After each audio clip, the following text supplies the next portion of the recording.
Falala na tsy maintsy odiao ny fanamboaranao.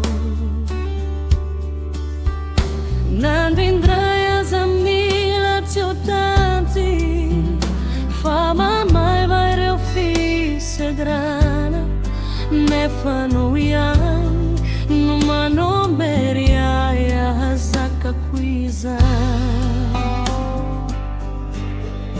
Tompo matoky aho fa mety ny fitondranao ay. Azoko antoka ny tananao Mumbai. Ireo angelinao no atobinao miodidinay. Fizay miandry anao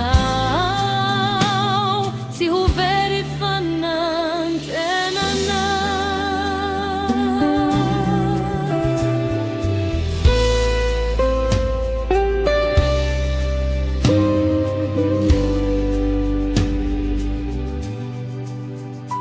Mety tsy ho takatro androany ny antony zao mahazo ay.